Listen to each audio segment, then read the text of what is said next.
Coming up live at 7, Pope Francis passed away at age 88 on Easter Monday. Details on his passing and the road to a new pontiff.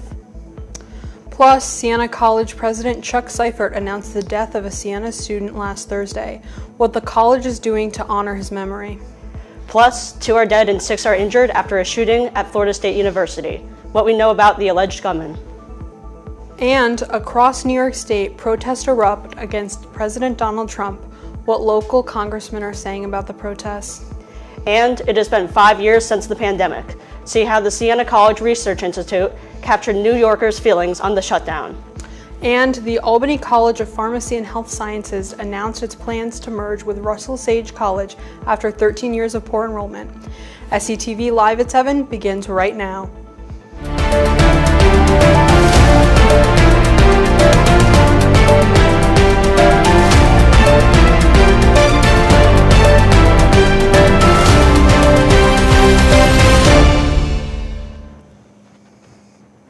Good evening and thanks for joining us. I'm Sarah Hamilton. And I'm Ashlyn Hunter.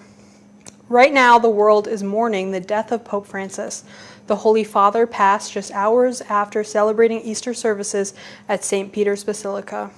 Cardinal Kevin Farrell broke the news just past 1:30 on Monday morning. He stated with deep sorrow that the Pope suffered a stroke and heart failure at the age of 88. He passed away at his residence at Casa Santa Marta, where he had lived since his 2013 election. The voice of the poor was able to touch people around the world. We were able to meet Pope, and while shaking hands, when I touch Pope Francis, my whole body, there was a kind of a vibration. I really felt that the power of the Holy Spirit in Pope Francis.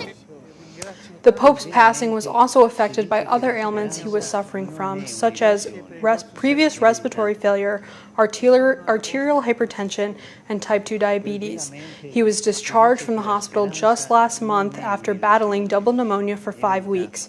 According to Vatican officials, the funeral mass for the Pope will take place early Saturday morning. Preparations for the election of a new Pope by the College of Cardinals will begin after a dedicated period of mourning. Flags will fly at half-staff here at Siena College and across the nation in honor of the late Pope. This past Friday, Siena College President Chuck Seifert announced a loss in our community. Sophomore Evan Esposito passed away unexpectedly in his home last Thursday in Hackettstown, New Jersey. Siena College held a prayer service last Friday at 8 p.m. and yesterday at 7 p.m. in the grotto to honor Evan. Funeral visitation hours will be held Friday, April 25th from 4 to 8 p.m. at the Cochran Funeral Home in Hackettstown, New Jersey. And the funeral mass will be held Saturday, April 26th at 11 in the morning at St. Mary's Roman Catholic Church in Hackettstown, New Jersey. Our thoughts and prayers go to Evan's friends, family, and loved ones. Students are returning to Florida State classrooms just a week after a gunman opened fire on the university's campus in Tallahassee. The accused gunman was identified as 20-year-old student Phoenix Inker. Tallahassee police believe that Inker arrived on campus around 11 in the morning at a campus parking garage. He moved in and out of his car until just before noon, where he opened fire. Police shot and captured Inker, but he is expected to survive. The gunman took the lives of 2 people and injured 6 more. The incident has left students feeling unsafe and vulnerable. Honestly, I don't know how I'm going to go to class on Monday. I don't feel safe right now being on campus. I don't know how we're going to do it, but there's a reason that Florida State is unconquered. We're stronger together. We will always move forward, whatever that looks like. The gunman is currently in the hospital with injuries he sustained. Once he is released, he will be sent to a detention center where he faces charges, including first-degree murder. The charges are pending further investigation. Protests opposing President Trump's policies continued throughout New York. Take a look at this video from protests in New York City this past weekend. On the 250th anniversary of the shot heard around the world, a combined group of over 2,500 gathered across New York State to protest the Trump administration. Senate Minority Leader Chuck Schumer drew a large crowd in New York City to protest the president's actions. Public sentiment is everything. We are creating a mass movement, and there'll be more people participating than you've ever seen united in beating back Trump. When public sentiment wins, we win. Thank you. Anti-Trump protests have been occurring throughout the country in response to the Trump administration's immigration policies. With finals just around the corner, students may feel inclined to double down on their coffee consumption. SCTV's Ashley Davis talks coffee during finals. Finals is less than 2 weeks away, which means the time to grind out the rest of the semester is here.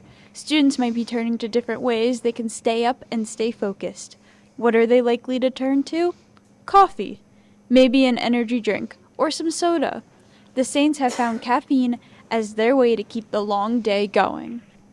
I'm here at Casey's, home to Siena's version of Starbucks and one of the many places students can get their hands on a cup of coffee. But just how many students are coming here to get caffeine? Morning, I'll take a 5-hour energy at night when I really gotta lock in. I drink 3 a day. 3 Celsius a day. These drinks can have their benefits, but it can also have its negative effects, which includes increased anxiety and irritability. Long-term effects are possible as well. The caffeine and have those withdrawals happen where that might, if you stop taking the caffeine, then you might end up with headaches or, again, irritability, mood changes, depression, fatigue as well. Caffeine doesn't have to be the only thing helping you get through the workload. There are many alternatives that will help both your mind and your body. Well-balanced meal and snacks every couple of hours throughout the day to have more of that steady energy. Carbs are going to be your main source of energy for your brain, so having those carbs to fuel your brain, pairing it with protein and healthy fats can give you steady energy. Hydration can keep you focused and help your concentration. As we make it to this semester's finish line, we can keep in mind the way we treat our bodies now will determine our health in the long run. Reporting for SCTV, I'm Ashley Davis. Sarah and Ashlyn, back to you. Thanks, Ashley. The French Club hosted their annual Global Cuisine Fair today, featuring foods from around the world. All students were invited to join and were able to enjoy a variety of warm meals before finals week begins. Students had the opportunity to meet with the e-board for the upcoming year. And it's just a great way to showcase the different cuisines of different French-speaking nations. And we welcome French speakers as well as non-French speakers to just gather, get to know each other, have a conversation, meet some new people from all across campus, and enjoy the great food. The event took place in the St. Bernardine room in the SSU, and students were given specialty items to take before finals week. Last night in Foy Hall, Stage 3 and Colleges Against Cancer teamed up to put on Newscast. This unconventional open mic night allowed students to perform their favorite songs with a twist. Performers were encouraged to sing songs they wouldn't traditionally be cast for. Students' unlikely singing abilities were not the only thing being showcased last night. Colleges Against Cancer used the night to educate those in attendance about cancer and what they can do to make a difference. And so we're bringing together people from both clubs to sort of raise awareness for cancer research and also to present people with an opportunity to just get together and have fun and sing songs that they wouldn't normally be able to sing. The idea of a miscast is that, if you're a male presenting person, you would sing a song that normally a female presenting person would, something along those lines, kind of giving people freedom to sing what they want. To learn how to get involved with Siena's chapter of Colleges Against Cancer or Stage 3, visit their respective Saints Connect pages. After 13 years of poor enrollment, the Albany College of Pharmacy and Health Services announced they are planning to merge with Russell Sage College. The colleges announced this merging plan yesterday morning. Albany College has seen their enrollment drop from 1,200 students to nearly 850 since 2019. A merge with Russell Sage seems to be the perfect fit, as both colleges already share services and property. If the merge is approved, Russell Sage will have roughly 4,000 students, making them the third largest private college in the capital region. It has been 5 years since the start of the COVID-19 pandemic, and new polling by the Siena College Research Institute reveals the disease affected nearly 70% of New York State. On top of that, nearly half faced some financial hardship, and 1/3 of New Yorkers lost a loved one. Despite the hardships COVID brought, 66% of the people believe that the pandemic helped them focus on family and friends. Still over half feel more isolated than ever, showing that the U.S. is not ready for the next pandemic. Still to come, SCTV's Maggie Miller sits down with Siena's Vice President of Enrollment Management, Ned Jones. Plus, Jonathan O'Neill and Anthony Perrone bring us the latest in sports. And here's a look at the closing numbers from Wall Street. A green day across the board with the Dow finishing up more than 400 points.